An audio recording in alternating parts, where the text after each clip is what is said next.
কে কত বড় আল্লাহর ওলি আছে এটা মুখ্য না, কে কত বড় আল্লাহর ওলি হয়ে মরবে এটা মুখ্য। তো সম্মানী ব্যক্তির সম্মান বজায় রাখা এটাও নবীজির সুন্নাত। কেউ যদি না রাখে তাহলে তারও আল্লাহর নবীর অনুসরণে এখানে ঘাটতি আছে। এই আকীদা যে রাখে সে আর মুসলমান নাই, সে অমুসলিম হয়েছে। কোরআনের একটা আয়াত কেউ যদি অস্বীকার করে তাকে আর মুসলিম বলা যায় না, বরং সে সঙ্গে সঙ্গে যায় বেঈমান হয়ে। কে কত বড় আল্লাহর ওলি আছে এটা মুখ্য না, কে কত বড় আল্লাহর ওলি হয়ে মরবে এটা মুখ্য। আজকে যে পাপিষ্ঠ আগামী দিনে সেও পাক্কা ইমানদার হয়ে মরতে পারে। আজকে যে খুব ভালো মানুষ সে আগামী দিনে, আল্লাহ না করুন, আল্লাহ হেফাজত করুন, খুব খারাপ কিছু হয়ে মরতে পারে। হ্যাঁ, আল্লাহ কারো উপর জোর করে জুলুম করবেন না, চাপায় দিবেন না, কিচ্ছু না। কিন্তু আমরাই নিজেরা এমন কিছু করে ফেলি যার কারণে হেদায়েতের উপর টিকে থাকতে পারি না। এজন্য হেদায়েতের উপর টিকে থাকতে চাইলেও আল্লাহ সাহায্য নিতে হয়। রব্বানা লা তুজিগ কুলুবানা বা'দা ইয হাদাইতানা। একবার হেদায়েত দেওয়ার পরে অন্তরটাকে বাঁকা পথে নিয়েন না, বক্র করে দিয়েন না। ওয়াহাব লানা মিন লাদুনকা রাহমা, আপনার পক্ষ থেকে রহমত দান করেন, দয়া দান করেন। ইন্নাকা আনতাল ওয়াহ্হাব, নিশ্চয়ই আপনি একমাত্র দাতা, আপনি ছাড়া কেউ দান করতে পারে না। নবী আরো কত সুন্দর সুন্দর দোয়া করতেন। ইয়া মুকাল্লিবাল কুলুব, হে অন্তরকে পরিবর্তনকারী, সাব্বিত কলবি আলা দীনিক, আমার অন্তরকে জমায়ে দেন, দৃঢ় করে দেন, অটল করে দেন, অবিচল করে দেন আপনার দ্বীনের উপরে। ইয়া মুসাররিফাল কুলুব, হে অন্তরের দিক পরিবর্তনকারী, সাররিফ কলবি আলা তাআতিক, আমার অন্তরের মোড়, আমার অন্তরের গতি পথ আপনার আনুগত্যের দিকে ঘুরায় দেন। শাসন করতে চাইলো, একটা হলো শাসন, একটা হলো অপমান। অপমান মানে কি? হাসান বসরি রহমতুল্লাহ আলাইহি বলেন, কেউ যদি কাউকে জনসম্মুখে তার দোষ ধরায়, তাহলে সে আসলে তার কল্যাণ কামনা করলো না, বরঞ্চ সে তাকে লাঞ্ছিত করলো। সে যদি আসলেই তার কল্যাণকামী হয়, তার দোষ থাকলেও একান্তে গিয়ে তাকে ধরিয়ে দেবে। যেটা এমন দোষ, ব্যক্তিগত দোষ আর কি, শরীয়তের অপব্যাখ্যা বা এই টাইপের ব্যাপার না, ব্যক্তিগত দোষ, এটা একান্তে গিয়ে ধরিয়ে দেবে। কারণ কোরআনেও আছে, সূরা হুমাযা আয়াত নম্বর 1, ওয়াইলুল লিকুল্লি হুমাযাতিল লুমাযা, ধ্বংস দুই শ্রেণীর মানুষের জন্য। এক নম্বর যারা সামনে অপমান করে, দুই নম্বর যারা পেছনে অপমান করে। এক নম্বর যারা সামনে বদনাম করে, দুই নম্বর যারা পেছনে বদনাম করে। পেছনে বদনাম করলে গীবত হয় সবাই বোঝে, কিন্তু পাবলিক প্লেসে সবার সামনেও যে অপমান হয় এবং এটাও যে কবিরা গুনাহ, এটা অনেকে বুঝতে পারে না। আনজিলিন নাসা মানাজিলাহুম, হাদিসে আছে, মানুষকে তার প্রাপ্য মর্যাদা দিবা। প্রত্যেকের যে লেভেল আছে, যে স্তর আছে, ওই স্তরেই তাকে নামায় তার সাথে সেভাবে আচরণ করবা। তো আমরা বাহ্যিক কিছু আলামত দেখি যে মুমিনের চেহারার মধ্যে ভালো লাগা প্রকাশ পায়, আর কাফের এবং পাপিষ্টের চেহারার মধ্যে অনেক সময় এর বিপরীতটা প্রকাশ পায়। কিন্তু কেন প্রকাশ পায় এটা আমরা জানি না। এই ব্যাখ্যা আল্লাহ রাসূল সাল্লাল্লাহু আলাইহি ওয়াসাল্লাম করে দিয়েছেন। অনেকগুলো হাদিসকে একসঙ্গে সমন্বয় করলে মোটামুটি বিস্তৃত একটা রূপ দাঁড়িয়ে যায়। যেমন আল্লাহ রাসূল সাল্লাল্লাহু আলাইহি ওয়াসাল্লাম বলেন, ইন্নাল আবদাল মুমিনা ইযা কানা ফি ইনকিতাইন মিনাদ দুনিয়া ওয়া ইকবালিন মিনাল আখিরাহ, যখন একজন মুমিন বান্দা দুনিয়া থেকে যাওয়ার নিকটবর্তী হয় এবং আখিরাতের কাছাকাছি সে উপনীত হয়, ওই অবস্থায় নাজালা ইলাইহি মালাইকাতুম মিনাস সামা, আসমান থেকে তার নিকট রহমতের ফেরেশতারা নেমে আসে। এমন সব ফেরেশতা বিয়দুল ওজুহ, যাদের চেহারা বড় সাদা, বড় সুন্দর, কাআন্না উজুহাহুম আশ-শামস, আল্লাহ রাসূল উদাহরণ দিয়ে বলেন যেন তাদের চেহারা দীপ্তিমান সূর্য, আলোকিত সূর্য। মানে সূর্যের আলো তো আবার ভিন্ন, যে আলোতে গা চলে, এখানে ওই তাপ বোঝানোর উদ্দেশ্য না। কিন্তু সূর্য যেমন আলোকিত, সূর্য যখন ওঠে অন্ধকার তখন লেজ গুটিয়ে পালাতে বাধ্য থাকে, তো ওই সূর্য যেমন আলোকিত, মুমিন বান্দার রূহ কবজ করার জন্য আসমান থেকে যে ফেরেশতারা নেমে আসে, সেই ফেরেশতাদের চেহারা মাশাআল্লাহ এতটা নূরানি, এতটা আলোকিত, আল্লাহ রাসূল তুলনা দিচ্ছেন যেন দীপ্তিমান সূর্য, যেন আলোকিত সূর্য।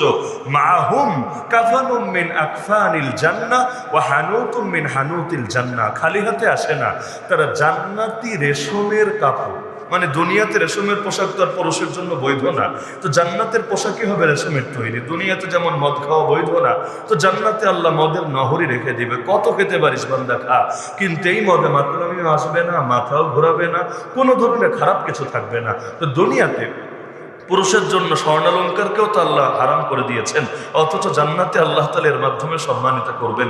তো পরীক্ষা করার জন্য দুনিয়াতে অনেক কিছু নিষিদ্ধ করে দিয়েছেন। কেন? যাতে করে বান্দা এই ক্ষেত্রে আসলে আল্লাহকে মানে কি না, নাকি নফসের পূজা করে, এটা পরীক্ষা হয়ে যায়। তো দুনিয়া তো পরীক্ষার জায়গা, জান্নাত তো আর পরীক্ষার জায়গা না। জান্নাত তো ভোগের জায়গা, জান্নাত তো প্রাপ্তির জায়গা। এজন্য আল্লাহ তাআলা সেখানে এগুলো দিবেন। তো সেই ফেরেশতারা যখন আসবে, জান্নাতের রেশমের কাপড়ের তৈরি কাফন সাথে নিয়ে আসবে। এক কাফন তো আমরা পরে দুনিয়াতে দেহকে, আর আরেক কাফন তারা এসে পরে রূহকে। এটা দেহকে না, এটা রূহকে পরায়। শুধু জান্নাতের কাফনই না, হানুতুন, হানুত হলে এমন সুগন্ধি, ওই যে একজন মানুষ মারা যাওয়ার পর লাশের মধ্যে এক ধরনের সুগন্ধি দিয়ে দেয় না, কেন? যাতে করে একটু ঘ্রাণ প্রকাশিত হয়, যাতে করে কোনো ধরনের দুর্গন্ধ কারো নাকে না যায়। তো দুনিয়ার সুগন্ধি আর কি সুগন্ধি, ফেরেশতারা জান্নাত থেকে সুগন্ধি নিয়ে আসে মুমিন বান্দার রূহটাকে রিসিভ করে নিয়ে যাওয়ার জন্য। হাত্তা ইয়াজলিসু মিনহু মাদ্দাল বাসার, তার দৃষ্টিসীমা যতটুকু বিস্তৃত এই পর্যন্ত ফেরেশতারা এসে একসঙ্গে বসে যায়। একজন দুজন তো আসে না, বিশাল টিম, বিশাল কাফেলা চলে আসে। তারা এসে বান্দার দৃষ্টি যতটুকু বিস্তৃত এখানে এসে তারা বসে পড়ে। এরপর আসে সুম্মা ইয়াজিউ মালাকুল মাউত আলাইহিস সালাম, মৃত্যুর ফেরেশতা, মানে জান কবজের দায়িত্বে নিযুক্ত যে ফেরেশতা, সেই ফেরেশতা আসেন, যাকে আপনারা আজরাইল আলাইহিস সালাম বলেন। তবে স্মরণ রাখা দরকার, জিবরিল, মিকাইল, ইসরাফিল, এই নামগুলো কোরআন এবং সহিহ হাদিস দ্বারাই প্রমাণিত। এগুলো কোরআনের মধ্যে বহু জায়গায় দেখবেন, যেমন সূরা বাকারায় আছে মান কানা আদুওয়ান লিজিবরিল, যে ব্যক্তি জিবরিলের দুশমন হবে। কুল মান কানা আদুওয়ান লিল্লাহি ওয়া মালাইকাতিহি ওয়া রাসূলিহি ওয়া জিবরিল ওয়া মিকাল। তো দেখা যায় মিকাল, মিকাইল, জিবরিল, জিবরাইল, ইসরাফিল, এই নামগুলো কোরআন হাদিসে বিশুদ্ধভাবে প্রমাণিত আছে। কিন্তু আজরাইল, আজরাইল এই নামটা কোরআনেও নাই, এই নামটা কোনো সহিহ হাদিসেও নাই। তাহলে বলবেন নাম আসলো কোত্থেকে? নাম এসেছে ইসরাইল রিওয়ায়াত থেকে। ইসরাইল বুঝেন তো, বনি ইসরাইল মানে এই যে ইহুদি জাতি আর কি এখন যারা আছে। আবার এই বনি ইসরাইলের নবী তো একজন দুজন ছিলেন না, বরঞ্চ নবী ইসহাক আলাইহিস সালামের পরে যারা এসেছে সবই তো বনি ইসরাইলে। একেবারে ঈসা আলাইহিস সালাম পর্যন্ত যত নবী, সব নবী তো বনি ইসরাইলে। ইসরাইল হলো ইসহাক আলাইহিস সালামের আরেক নাম। আর বনি ইসরাইল মানে হলো, বনি মানে পুত্র, সন্তান। তাহলে ইসরাইলের সন্তান মানে ইসহাক নবীর সন্তান যারা, ওই বংশের লোক যারা, তাদেরকে বলা হয় বনি ইসরাইল। যেমন চৌধুরী বংশের ছেলে, খান বংশের ছেলে, এগুলো বলতে যা বোঝাই। তো বনি ইসরাইল মানে ইসরাইল বংশের ছেলে, অর্থাৎ নবী ইসহাক আলাইহিস সালামের বংশের লোক তারা। তো এখন ইসরাইল রেওয়ায়াত মানে ওই বনি ইসরাইলের যে ওদের গ্রন্থাদি আছে, এগুলোর মধ্যে আজরাইল নামটা পাওয়া যায়। কোরআনও পাওয়া যায় না, সহিহ হাদিসও পাওয়া যায় না। আমি এটা দাবি করব না যে আজরাইল নাম বলা জায়েজ নাই, অথবা এই নাম বললে পাপ পাবে। তবে আমি এটা বলবো, কোরআনের শব্দ হলো মালাকুল মাউত, যে হাদিস আমি বলছি এখানেও শব্দ হলো মালাকুল মাউত। তা আমাদের জন্য কি এটাই বেটার না, যেটা কোরআনে আছে, যেটা হাদিসে আছে, ওই শব্দটাই আমরা বলবো? আমাদের কি দরকার আছে আল্লাহর বলা শব্দ, রাসূলের বলা শব্দ বাদ দিয়ে ওই ইসরাইলীদের শব্দ আমাদের বলতে হবে? ঠেকা তো পড়ে নাই। তা আল্লাহ কোরআনে যে শব্দ বলেছেন, কোরআনে আয়াত আছে, কুল ইয়াতাওয়াফাকুম মালাকুল মাউত আল্লাযী উকিলা বিকুম, হে নবী বলে দেন তোমাদের জান কবজ করবে মালাকুল মাউত, যাকে তোমাদের জান কবজের দায়িত্বে নিযুক্ত করা হয়েছে। তাহলে কোরআনের শব্দ মালাকুল মাউত, হাদিসের শব্দ মালাকুল মাউত। মাউত মানে মৃত্যু, মালাক মানে ফেরেশতা। মালাকুল মাউত একসঙ্গে বললে অর্থ দাঁড়ায় মৃত্যুর ফেরেশতা, এটা নাম না, মৃত্যুর ফেরেশতা। তাহলে মৃত্যুর ফেরেশতা আল্লাহ স্পষ্ট রেখেছেন, নাম কি আল্লাহ বলেন নাই? আমাদেরও দরকার নেই ধারণার উপর দিয়ে চালায় দেওয়া। আল্লাহ যেটা বলেছেন, রাসূল যেটা বলেছেন, আমরা সেটাই বলি।